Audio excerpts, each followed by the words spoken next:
Allah yolunda yoxsula əl tutmaq gözəldir, bəyəniləndir.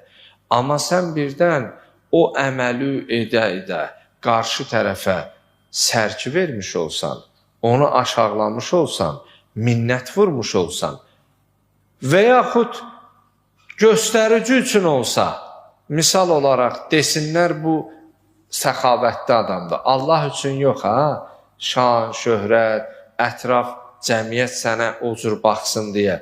Bax, niyyətin o xarablığı sənin o gözəl əməli də neyir? Puç edir. Allah Teala buyurur: وَلَا تُبْتِلُوا صَدَقَاتِكُمْ بِالْمَنِّ وَالْأَذَى. Verdiyiniz sədəqələri qarşı tərəfə minnət vurmaqla, minnət qoymaqla, onlara əziyyət etməklə heç etməyin, puç etməyin. Zaten bu əməli eləyirsən də, niyyəti düzəlt, o əməli də gözəlləşdir.